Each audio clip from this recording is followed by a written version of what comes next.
Hello friends, Steve Stockton here with you. Welcome to our latest video. In this episode, something a little different. Normally, we cover strange disappearances, the mysterious, weird, the bizarre, sometimes the explained. This time, we're going to cover strange appearances. Now in our other videos, we might say, where did they go? But in this one, the question is, how did they get there? Join us. On this channel and in this community, we have examined the missing. And now we're going to take a look at those that just appeared seemingly out of thin air. Green children, a woman with global amnesia symptoms walking the streets of a bustling city, and other strange tales. Join us in examining people that appeared out of nowhere. In no particular order, here we go. The Green Children of Woolpit. Thought to possibly be the children of Flemish parents killed by King Henry II in the 12th century, the two young children appeared in the woods of Woolpit, Suffolk, England, and no one knows where they came from. Villagers out working the fields found the pair by a wolf pit that, interestingly enough, gave the small town its name. Their clothing and skin was like nothing the people had ever seen before. When they spoke, no one could understand what they were saying. The sister and brother would be orphans if the history records are correct. Losing their parents to one king or another left them to fend for themselves. They seemed normal enough, the right height and stature for their age. The only peculiar thing, other than two young children being found alone in a forest, was the color of their skin and the clothes the villagers just couldn't wrap their heads around. It said that the language they spoke was unknown to the people who found them, and the children would only eat raw broad beans, also known as fava beans. The villagers took the kids in and taught them how to speak English and eat other foods. And when the two did learn to speak English, they would then explain that they came from a land where everything was green and where the sun never shone, called St. Martin's Land. After learning the language and having lost their green skin tone, the brother and sister were baptized by the man who took them in. It said that shortly after this event, the boy died. When asked how they arrived in Woolpit, the sister had no explanation. We were herding our father's cattle and heard a loud noise, she said. Suddenly, we were in the pit where we were found. Another account by the man that took the children in after finding them surmised the children must have followed the cattle into a cave that eventually led them to Woolpit. The girl remained in the home of the family that found her as a servant for many years. She met and married a royal official and took the name Agnes. Is this a fantastical tale, or did two mysterious green children show up in Suffolk, England? Maybe only history knows, but what do you think? Next up, we have the Piano Man. No, not Billy Joel. Of all the strangest stories to come out of the Isle of Sheppey, a small town just 50 miles from London, the story of the Piano Man and how he came to be wandering around the town, soaking wet, dazed, and with a musical talent that would later earn him a spot in the New York Symphony, would baffle the locals and the world for years to come. Standing in the Isle of Sheppey, one can look east and see tall masts protruding from the waters of a ship that's long been sitting at the bottom of the ocean floor. The mystery of this, you ask? Well, this ship has 1.5 tons of explosives on it that could go off at any given time. Or so that's what the locals will tell you. But the SS Montgomery isn't the only mystery the ocean has given up to the Isle. In 2005, a nameless man wandered around the Isle of Sheppey, wet, hungry, and peering in the window at a local McDonald's. Police were summoned to the restaurant, where they found the man just standing there, blank expression on his face.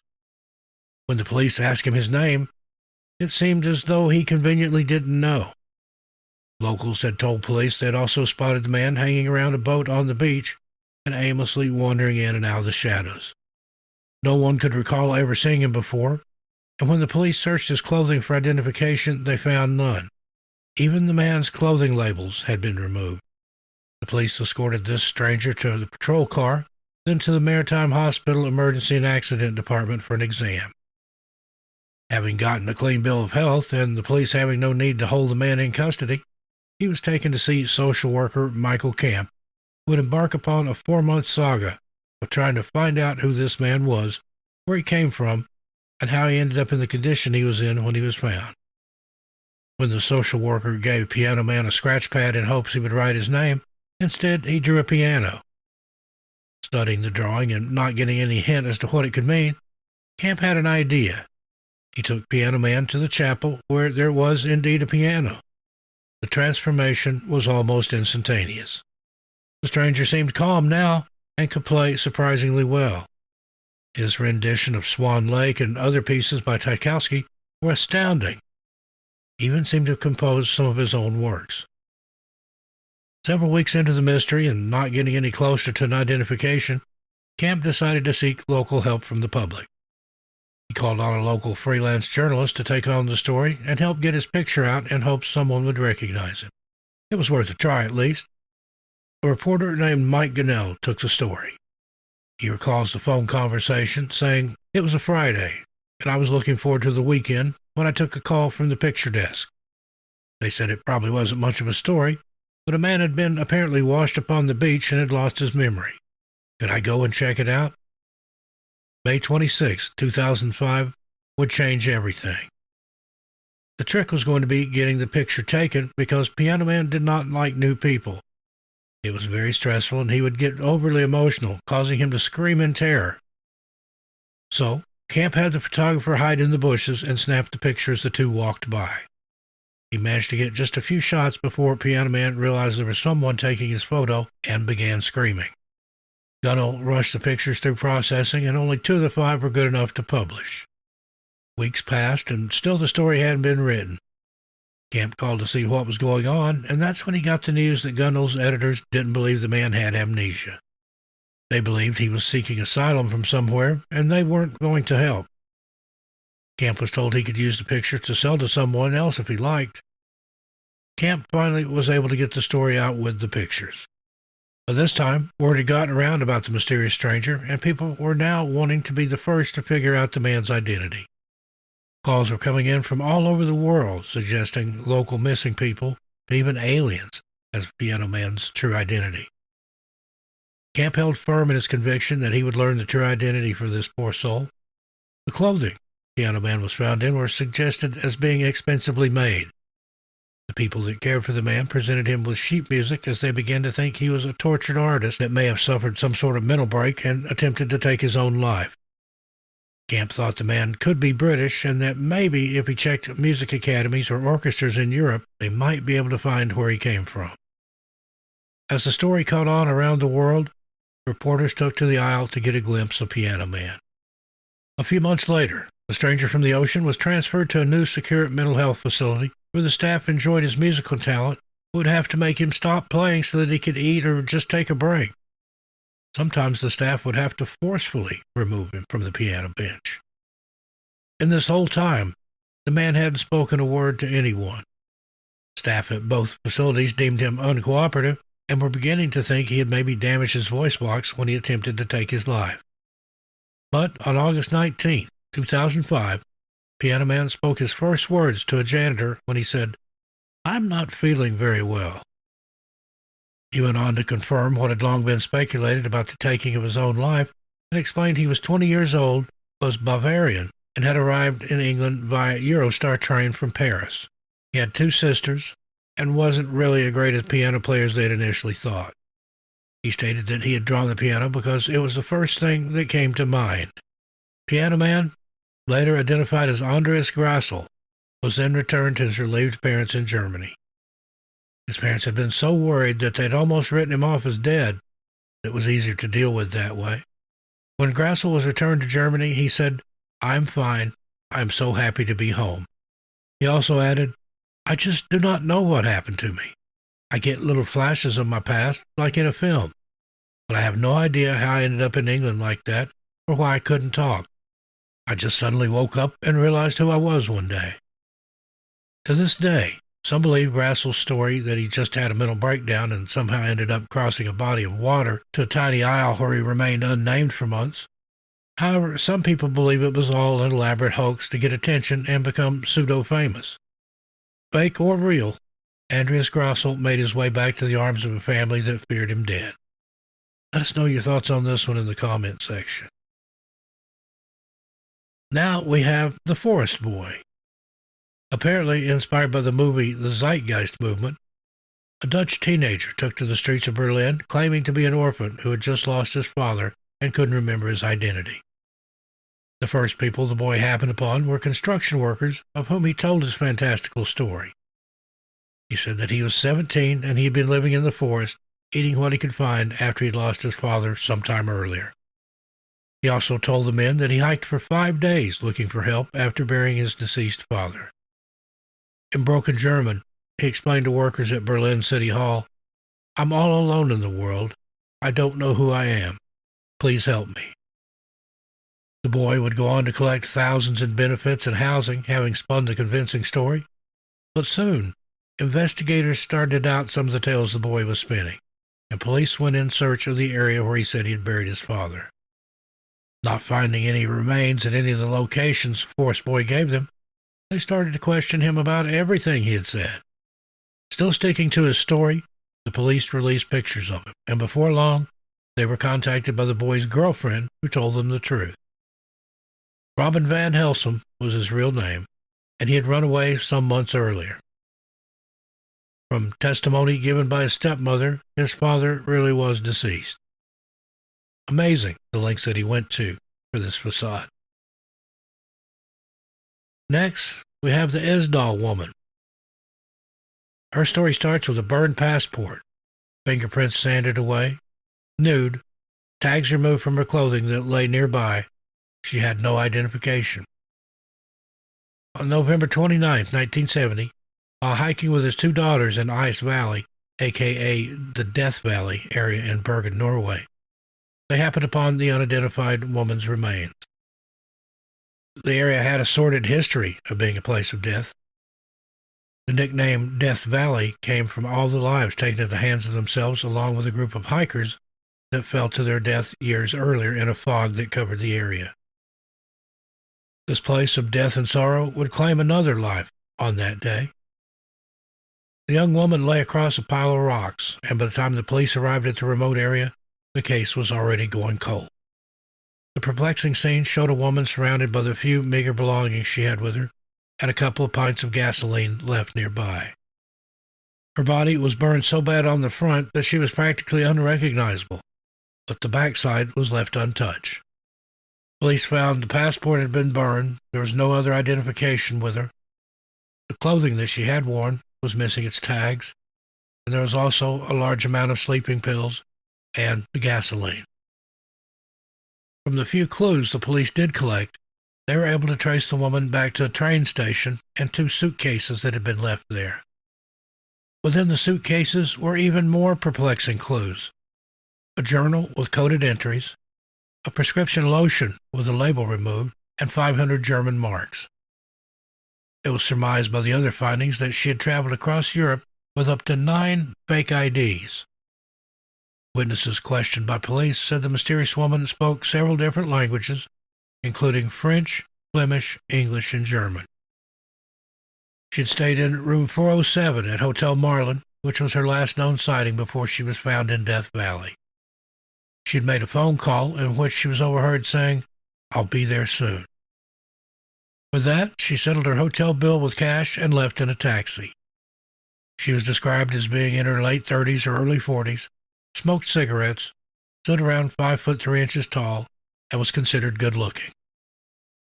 For decades, nothing was heard about the case. But as 30 years had passed, a man came forward accusing the police of making him stay quiet about what he had witnessed all those years ago.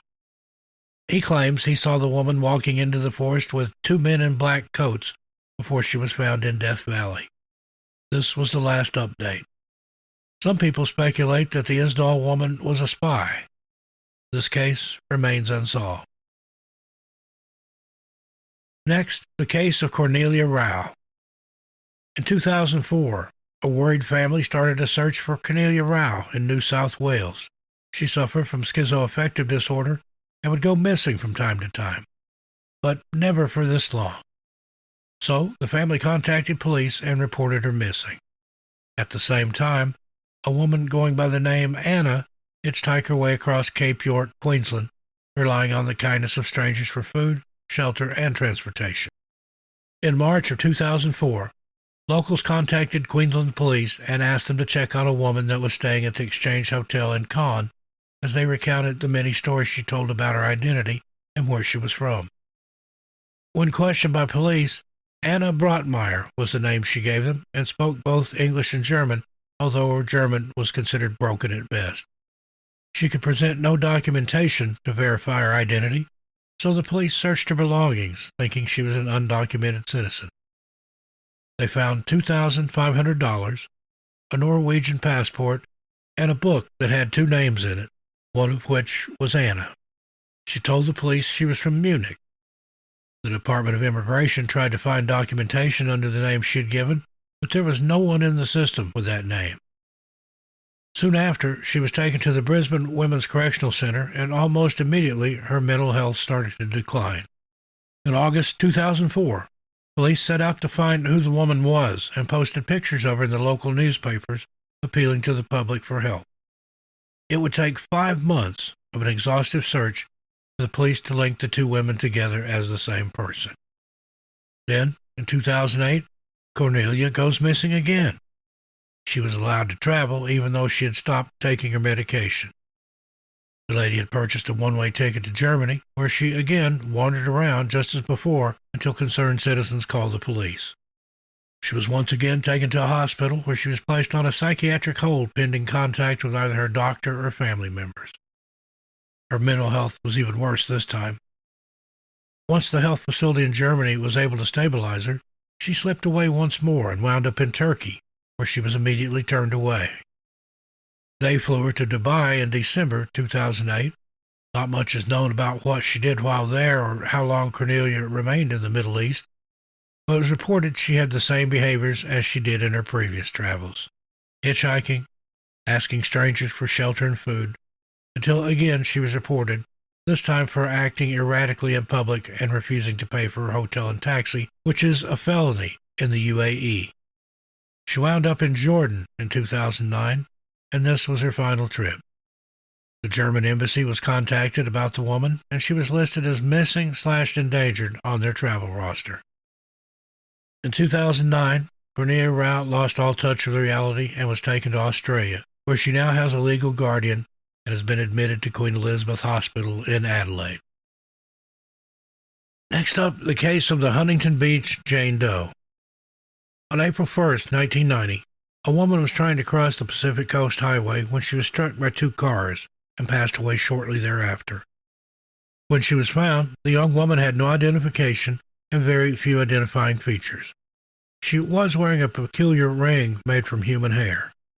Police thought this might someday be the lead that would help identify her, but for 27 years her case would remain cold. At the same time, a family all the way across the country in Virginia was worried about their daughter and didn't know where she was. Their daughter, 26-year-old Andrea Cooper, suffered from manic depression, causing long periods of falling out of touch with her family. Sometimes months would pass without words from Andrea, but this time was different. Years passed without any word. In 1990, limited resources plagued many departments with Jane and John Does. They had access to the National Center for Missing and Exploited Children, but that was about it. Her story even appeared on Unsolved Mysteries TV show.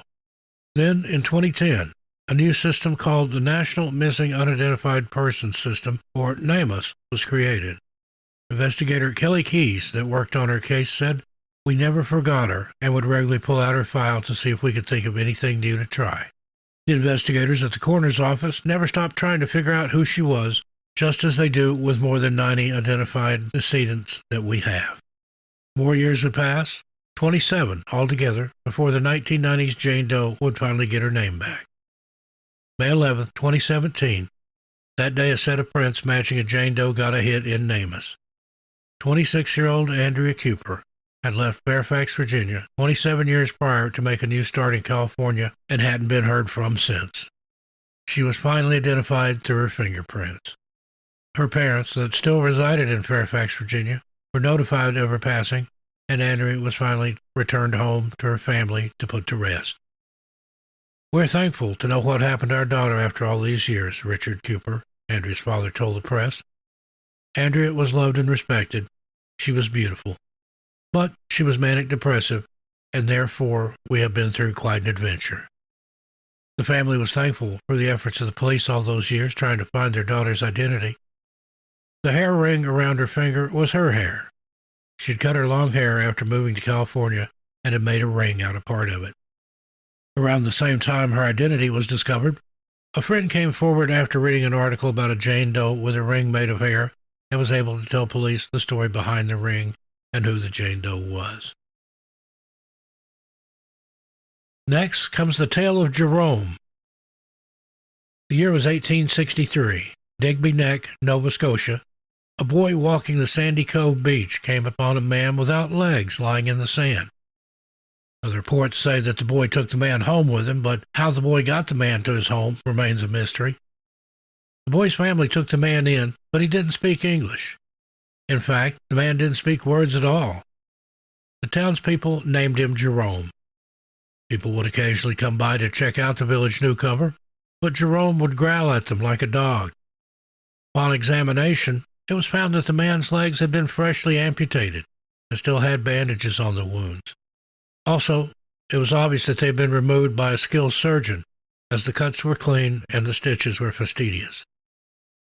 The Baptist people of the town decided by the man's looks he must be Catholic, so they shipped him off to a nearby town of Medigan.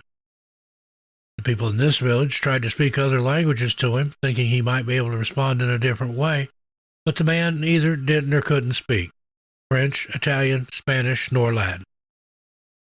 The wife of the family that had taken Jerome in suddenly passed away, and still only communicating through grunts and growls, Jerome was once again shipped off to a nearby town to live.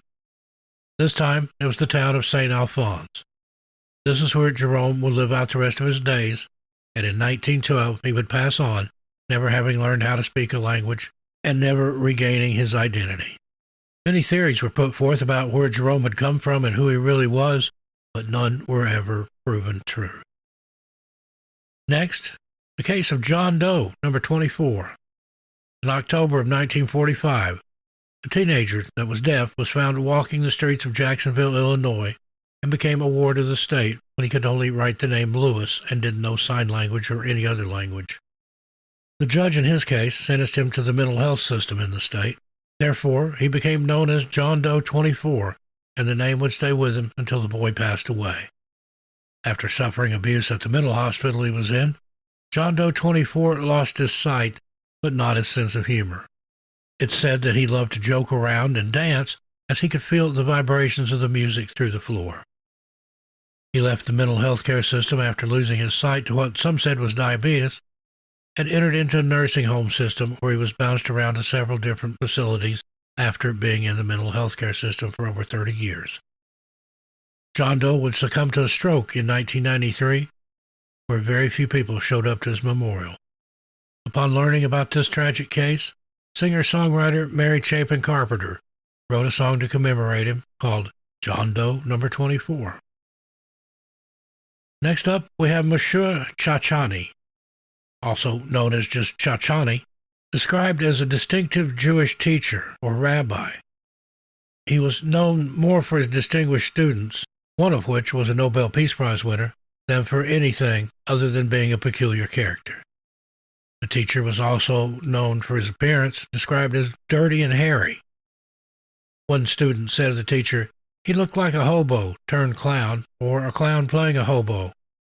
The teacher guarded his true identity all of his life, never revealing where he came from nor his real name. They would also say his appearance was quite unpleasant, even repugnant. Although he was described in a negative way as far as his looks, Chachani was said to be a master philosopher, mathematician, and was the student's most influential teacher. The only thing known of his past for sure was that after World War II, he resided in Paris, but disappeared for a few years before being sighted in Israel. He returned to Paris again for a few years, and then ended up in South America, where he lived out his remaining years. When he passed away in 1968, his most famous student, Nobel Peace Prize winner Elie Wiesel, paid for the rabbi's headstone and spoke these words. The wise Rabbi Chachani of blessed memory, his birth and life are sealed in an enigma. And finally, we have Bella, or Lubella, of the Witch Elm. In 1943, A human skull was found in a Witch Elm tree by children playing nearby. Police were summoned to the area where they found the remains of a middle-aged woman, along with a few pieces of clothing, one shoe, and a cheap metal wedding band. She was found with a piece of cloth in her mouth and a dismembered hand nearby. This all happened while World War II was raging. The war slowed down identification as all resources were being utilized to help in the fight. She is described as 5 foot tall, brown hair, around 35 years old, and having messed up teeth. The identity of the woman remained unknown as the war raged on, and the cases were largely forgotten. Then the messages started popping up around town. Who put Lubella down the Witch Elm? These would be written for months around West Midland of Old Town, but no one ever figured out who the woman in the tree was, how she got there, nor who kept leaving these cryptic messages. 1999 was the last time the Who Put Lubella Down the Witch Elm graffiti appeared. Some believed her to be a German spy. Others claimed she was the chosen victim of a black magic ritual, while others still thought she to be simply an unfortunate vagrant. The true identity of Bella or Lubella is just one of the puzzling questions surrounding this enigmatic murder. Well, folks, there you have it. What do you think of these strange appearances? If you've enjoyed these, let us know in the comments. We're considering making this a regular feature.